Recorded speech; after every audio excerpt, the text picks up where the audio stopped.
for our cultural organizer, Alicia, to join. But definitely a very interesting day that we'll be having today, just because it is the Wednesday right after the crossover day, which was Monday. As you guys may or may not know, crossover day is the day that bills have to cross over in order for them to qualify to go on to the next chamber, meaning whatever House bills need to pass to the House and vice versa in the Senate. There she goes. Give me a second.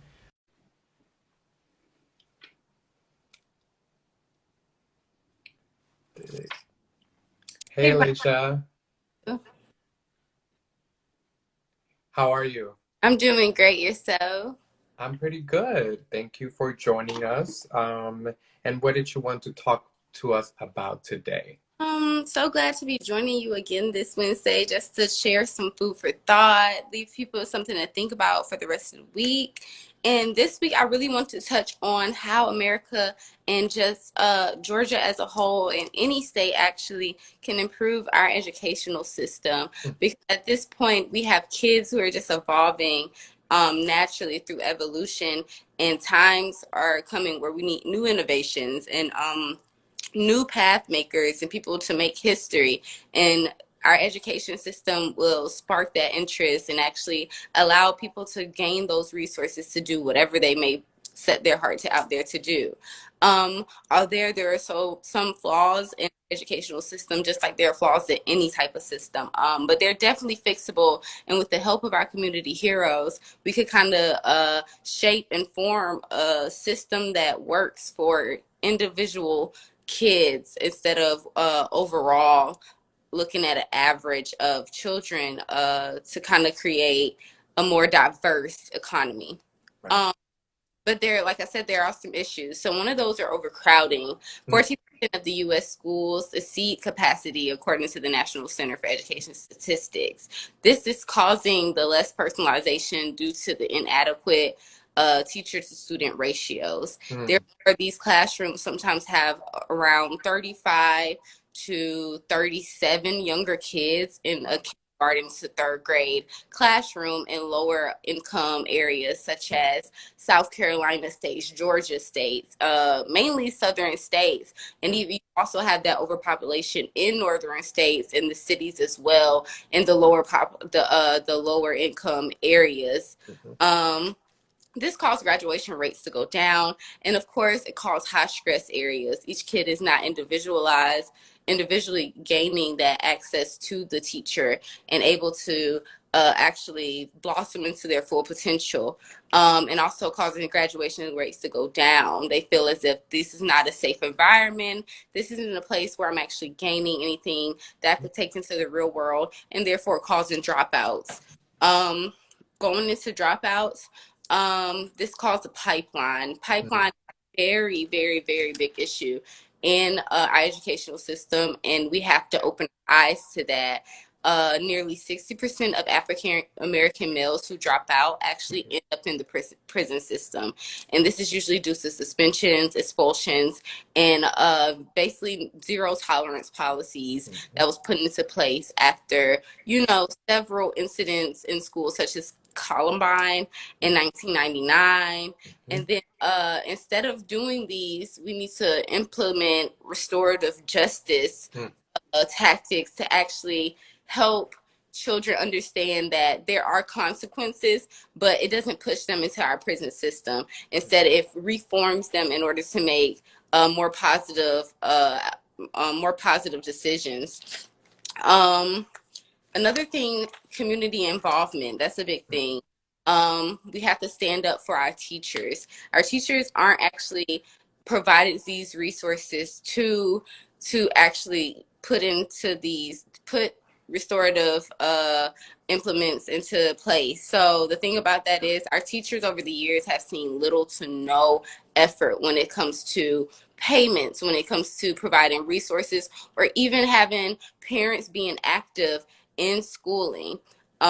As times are changing now, we're shifting over to going more so online. So that calls for the community, the village, to actually have a hand in the educational development of their child. You have to stay on top of deadlines more so, and you actually have to go in and explain things probably further due to the lack of face-to-face time and individual time with the teachers.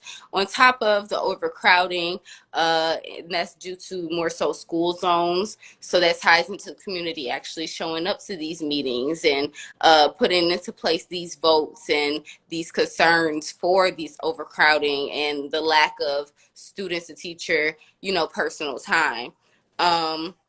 Economists found that investing in education would definitely increase the gross domestic product. Therefore, our economy could thrive off of just put in a little funding, whether that be into the resources of the teachers or either the educational buildings, the educational curriculum. Just put in more time and effort, and especially money into those places on the government's part rather than just on the states would definitely relieve more stress on that system and allow it to thrive in a much better way.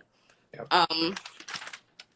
Every student succeeds Act replaced the No Child Left Behind, eliminating provisions that limit the government involvement in license and evaluation of teachers as well, meaning that there are alternate licenses for teachers, like programs to go through. That kind of puts a hold on the credibility of the teachers who are actually teaching our children. How did they gain their license, and what kind of knowledge and prior experience do they have to actually handle these situations when it comes to each individual child and their learning styles. This is something that we also need to raise awareness towards, and this is something that we actually have to vote upon. We have to actually be aware of the provisions that they left behind, even though we probably gain progress in some areas. A lot of times some things are left behind that are actually necessary to the progress of our communities in our education programs. Ways that people could actually become involved and actually learn more about these situations are just to push for more community elected school boards. I know a lot of people out there have heard about voting for, your district directors and all of those things such as that. And those are great elections to have. A lot of areas actually are not allowed to hold those elections, and most times they're actually appointed by actual officials. So push for more community elected school boards, and you're actually pushing to have PTAs, and you're pushing to have parent involvement rather than moving away from there. That will actually allow that to keep that open, options open. Also, just providing a safe environment. That's the number one thing. Allowing students to know this is a place where you can actually learn and thrive in so many ways, whether that be in career ways or social or anything. It's just, you have to make a safe environment, and that comes with inclusivity for all. Brown, whether that be a different gender, whether that be a different race, whether that be a different nationality, whether that be a different sexual orientation. Everyone should feel safe in each environment, and that's something that will allow the community as a whole to each come together and at least learn that. So I would say that I would ask you all to learn who are your officials in your school board, actually to go out there and see what your school may need, whether that be books, whether that be volunteers, look into the teaching, I'm so sorry, I'm honest, everyone. Look into more educational majors, and we need more teachers out here. We need more medics out here. And I understand that right now the incentives aren't that great. You still could help build a future. You still could be an everyday superhero and push for more progressive change when it comes to things such as that. But as of now, we do have to take action. And I could see this being something that our viewers especially will hold close, considering that a lot of them actually have younger children in these systems. Like I said, with times changing now, parents are more frustrated, and they're actually seeing the cracks and the failures of our school system. But it's up to us to actually take action and open our eyes and to raise our voice so our government can actually take action as well. No, that's very, very true. Knowing who your commissioners are, knowing who are the people making the decision in these Board of Education meetings, I think that that would be very significant. And two things that definitely, popped up when you were speaking very greatly about these was specifically one on just making the school system and just school as a whole more of a like, here are the tools so where you can learn and you don't have to go to college. Because unfortunately, I think that a lot of times it is ingrained. It's like, if you don't go to college, you're a failure. No, not everybody is meant to go to college. You definitely, I'm sure that you and I and everybody watching, we encourage it if you can do it, but that doesn't mean that it is the right, way for everybody. You could go to educational schools and, make just as much money or just be just as successful as somebody else, that went to, like, let's say undergrad. So just on focusing on that and shifting to where it's not just one way that is the right way. And then lastly, which was something very interesting, is that I'm glad you mentioned the school to prison pipeline, because that's definitely something that we have continued seeing time and time again, through generations. So I'm glad, this is going to be a good leeway to what I'm going to talk about. They actually did pass a bill this Monday to not charge 17-year-olds as adults, because Georgia was one of the last two states that still had it to where if you were 17 and let's say you did something in your school, you would have been charged as an adult. So now that has changed. It is, moving, and we're happy because this has been something that Georgia Shift as a whole, we have worked on for the last 2 years. So we're happy that finally, it seems like unanimously everybody wants to make sure that this is not a thing anymore. So thank you so much, Alicia. Like always, I appreciate all these great topics that you kind of make us dive into. So thank you, and we'll see you next week. Okay, glad to listen in. Thank you. Bye bye.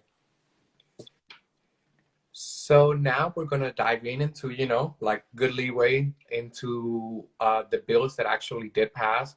As you guys know, there was a lot of other bills that had already moved. Like the really bad House Bill 381 that has been making the news for a while. That one, was actually last week, so there was not necessarily any movement on Monday. And yeah, with crossover day, the three that I want to kind of just focus on today for this live stream is the one specifically that we have been advocating in Georgia Shift, with raising the age from 17 to 18. Like I had mentioned with Alicia, we're one of the few, still one of the few states, I think the last two that still charge you as an adult if you are a 17-year-old. So that is changing finally. We're happy that, Chairman of the House Juvenile Justice Committee, Ms. Mandy Ballinger, actually, has been lobbying a lot of people to make sure that this bill passes, and we'll see this actually affect a lot of, in a positively affect a lot of young kids, because now they will not be given a permanent record if they do something when they are 17. So, they will go to, juvenile courts instead of like charged as an adult. So we're very happy that House Bill 272 actually was sent over to the Senate. So that was definitely a good bill. And the next one is one that's not so good. It is the, I would call it the sister bill of, the House bill that was really bad, with just limiting voting, which is the Senate Bill 241. This one, honestly, it is one that it would actually, the biggest notion is that it would end no excuse absentee voting.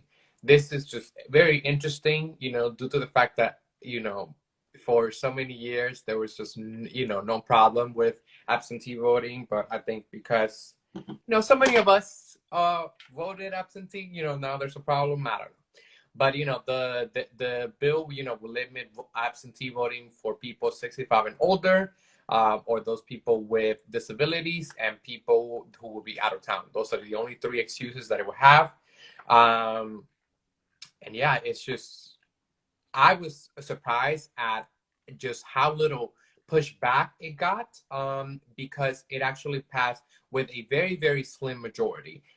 In the Senate, if you look at this, and this is, something that might not be known to a lot of people, in order for bills to pass the Senate, they have to have more, minimum 29.